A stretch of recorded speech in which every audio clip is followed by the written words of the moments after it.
you guys set lofty goals when you came in, and really since you got settled in here, you guys set lofty goals in terms of getting new boosters and raising that level, but then also actually getting cash in hand. How is that going? It's going very well. We've gone out and, much I believe, face-to-face meetings. And so we've gone out and shared our message, shared our vision with our constituents, our donors. And I'm very proud to say right now, through the hard efforts of our staff, and I want to pat them on the back because, change is difficult. And coming in with a different vision and taking that torch that Andy Miller set for 45 years, and did such a remarkable job of doing that, but taking it with a new set of eyes and say, okay, what can we do to even take it to another level? And they believed in what we were trying to get accomplished. And our supporters have stepped up. They've listened to our message and our vision. And we've raised the most cash in the history of Seminole Boosters, in the history of the organization this past year, in a COVID year. So that tells you how much support, how much they're believing in what we're doing, not only as an organization, a booster organization, but what the athletic department and the coaching staffs are doing and how they support those student athletes. Because it really allows us to make a difference in those student athletes' lives day to day by those contributions. And we're able to make strides right now. When you set the goals for getting new members, if you could talk a little bit more about the I guess, change in vision in terms of how you approach, how you expand the base. How did you guys go about that, and how's it going? Well, it's looking at our donors, our season ticket sellers, and everything, and it's about engagement. It's about reaching out to people who are not even donors, reaching out to the alumni and just fans, and really doing very analytical dive into what interests certain supporters, and then reaching out to them personally and hitting their hot buttons and saying, we know you're interested in this. We see that you bought 48 soccer t-shirts through the last 4 years. Let me tell you about our soccer program and how you can support it. And it's really resonated with our fan base, that personal communication and the personal touches. And we're going to continue even improving on that and getting better at reaching them and telling our student athlete stories. Michael, just being around right now and seeing the fans, there's obviously some excitement. You can kind of feel the buzz with the football program going in. It's Mike Norvell's first full season to really work with the guys the offseason. What is that relationship been with you guys, and how is he helpful to you in terms of fundraising? What's he doing to help that? Well, he and I and A.D. Colburn and all the above, Chairman Burr, we have just an unbelievable relationship. And that was one thing coming here that I really thought was very important, that we had that communication and I sat down at a long time in depth with all the above and discussed that communication needed to be there. But then we also sit down and say, here's where we want to be in the next 3 years, and what's our plan to get there.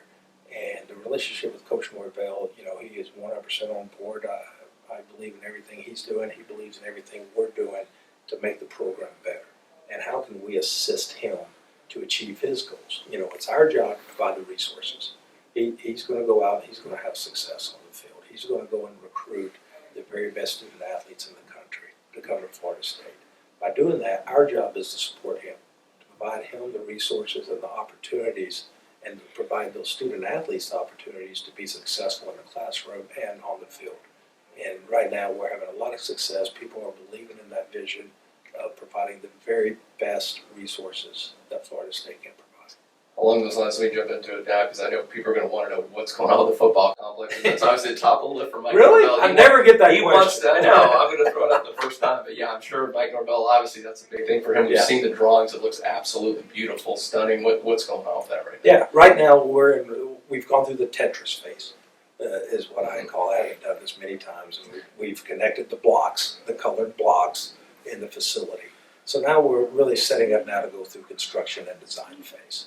So that's getting with the different parties involved, whether it's the trainer room, Coach Norvell, everything that goes into that building, at the training table, getting with our new concessionaire, what are they looking for, what do they need in that building, and really putting all the glue to hold it all together. Because then that allows us to go out and put bids out for a construction company to put a shovel in the ground. But that construction and design C&D phase takes 10 to 12 months. So right now we're going through that, meeting with the different groups and really putting the nuts and bolts into that building of what we want the Hall of Fame to look like, what's going to go in that space. That way we can put it out to bid with a true number of what the building's going to cost. This process has gone on for several years, you know, Right. there's been different iterations. It's been faster than last year, hopefully. But people that have like jumped on board early, and then you've had other people that make commitments to different, do you have to go back and kind of resell that again, or sell the vision again, or are people just fine with whatever you guys want to do, you know, we'll support it? That's a great point. I have personally gone out and sit down with constituents who have given to the facility, and a lot of them wanted to know what was going on and where we stand in the process. So I went out and personally sat down with every single one of them, showed them the renovation, here's what we're thinking, showed them and told them why we're doing it, gave them comparisons to our peers. Here's what's going on at other universities across the country, and this is why we need to step up and provide this first-class experience right now for our student athletes in this program. And they've been very receptive. They understand where we're heading now, the vision that we've laid out. They know it's a number one priority of ours. And some of them have even said, Michael, I gave an initial contribution, I don't want to step up even more because I believe where you're heading right now. At the same time, you've got a big project coming up with at least a proposal for renovating Doe Campbell. And that's something that you talked about. There's a lot of needs there that have been in place, but you also want to improve it and bring it to another level. Soon your guys are going to be starting taking people through the preview center and Yes, sir. getting feedback to that. How excited are you about that? And how do you feel about the preview center and what people are going to see there? It is one of the top-notch preview centers in the country. I was able to bring one of my friends by who actually used to work for me and went and ran the LA Raiders renovations on a new stadium and did their preview center, and he just loved it. He said, this is one of the finest preview centers that we've seen because it tells our story, and that's what it's about. It gives us an opportunity or a platform to sit down, as I've said, sit down with every single season ticket holder, donor, in a priority process, orderly fashion, and tell them what we're doing, how we're renovating it, why we're renovating it, and more importantly, how it affects them, and how can they partner with us to get this project underway. We should be taking the first donors through that in the next couple of weeks. There'll be a letter coming out from me kind of describing here's the process, and we will be in contact with you, but it is an orderly process. But our goal is to sit down face to face with every single person, and that's a commitment we have to not get something in the mail. To sit down, let us tell you our story, and more importantly, we want your feedback to what we're proposing to move forward with. And that's just an important part of the personal touches as this organization moves forward that we want to make sure that we have with our constituents and our fan base.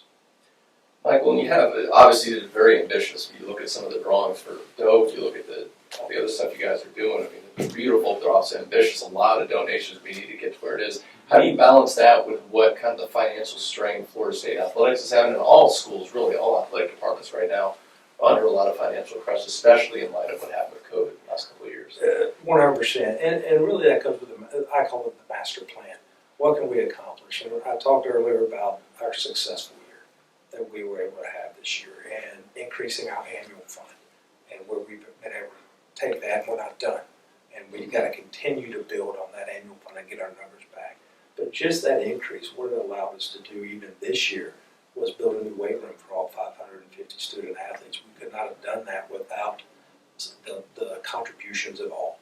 And the one donor that stepped up and helped us. That we were able to do that because of the increased funding in the weight room. So all Seminoles should be proud, all donors should be proud they contributed to that project. That's going to have a lasting impact on not only the football program, but all of our programs as they recruit to Florida State University. And they will show people that first-class weight room. We are running a campaign right now that we're almost finished of adding video boards to softball and soccer, and that's almost fully funded and moving forward with that project. So there's a lot of projects we're doing on top of the football facility, on top of the potential renovations of Doe Campbell Stadium, that we're having a lot of success, and a lot of donors are stepping up and seeing the needs and seeing that we need to compete at the highest level possible, and what does that take place. So we've had a lot of success, and we're going to continue to tell our student athlete stories and ask people to partner with us And as we grow our funds and as we grow our annual fund, it just allows us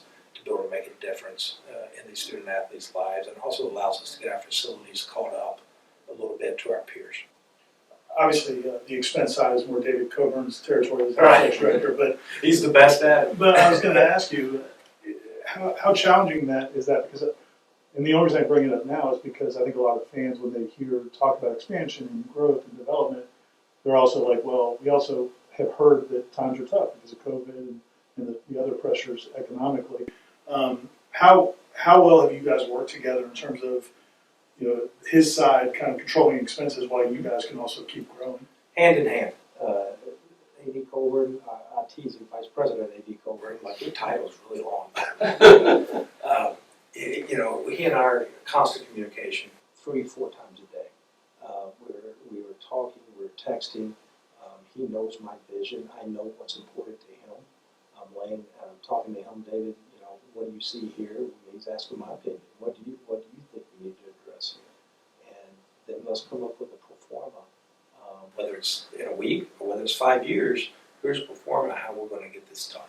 And I can't tell you how instrumental he has been in supporting us and what we're getting accomplished, and also how important it is for me personally. I can sit down with the finances and say, how can we help, and what are your biggest needs? Because then we need to go out and address those right now. And we've had great success because we are so linked and sharing the same vision and the same mindset, different skill sets, but working together to get things accomplished.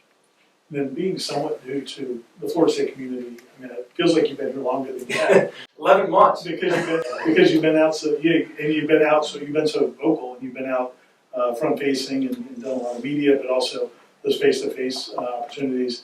But having been at other schools, like what have been your impressions this first year? Someone asked me this. I spoke the other day at the Jacksonville Seminoles Club, and this question came up. And I've had so many friends that played here in various sports, and then I have so many coaching friends that came through here. That they always talked about Florida State, people of Florida State, and it's interesting. You're like, okay, I get it. Every school says that, right? But then you get here, and I've lived here 11 months, Aaron, as you mentioned. And getting to travel the state and meet the people and share my vision, but more importantly, hear their vision for where they want the program to be, and just find out how authentic they are and how much love they have for this university has really stood out to me. They truly care, and they care more about the university, but they care so much about the success of the student athletes and what we can do to make them successful in the classroom and on the field. And just being able to put that vision and hear their stories from when they were a student here and sitting in the stands and watching games, whether it's basketball, football, or going to other events, and just how can we take that partnership and make our student athletes have success even greater every year from where they've been. And that's what's been really stood out to me. Going down to Miami and hearing the people in South Florida just talk about, hey, I can't get to Tallahassee all the time, but I want to support you, and we have a big contingency down here. We want that Seminole flag flying down here in South Florida, but please come visit us. And we've been down there so many times, just sharing the story probably more than we've been on many years, because there's such a great contingency down there and throughout the state. It's just getting out and sharing our stories. And the last thing I had was looking at the Doak possible renovations. That beyond paying for itself, I guess you said that it may be something that helps fund other improvements if it goes off the way you guys hoped. How would that work, and how do you see that playing out? Yeah, it's about a 38-page pro forma that I'm constantly tweaking and drafting and looking at. But it's the same pro forma that we built Cowboy Stadium on. It's the same pro forma that we did the $160 million renovation of Memorial Stadium at Oklahoma on. The process has been successful elsewhere. Same pro forma that Tim took from what we did there and took it to the Raiders and had success there at that stadium. So it's taking that pro forma and really going back to another comment, it's everyone's going to help us Achieve our goals. It's not going to be one donor, two donors, three donors. They're going to have a significant impact. But really, we're going to reach out to the masses and share our vision and really tell our story on how they can help us achieve an overall athletic department goal. And through that perform, it will help us fund other facilities and other projects moving forward as we look at that master plan and when can we address these needs moving through the years. And because one thing you don't want to do is sit here and have a facility or a need and not address it a little bit at a time, because then it becomes a real big problem and maybe sometimes too big to overcome. So it's making sure that we have the timelines and the procedures in place, that we're constantly updating our facilities to compete nationally for championships amongst our peers. All right. We appreciate your time. No, thank Thank you guys. You guys do a great job. I really appreciate all the support y'all give us.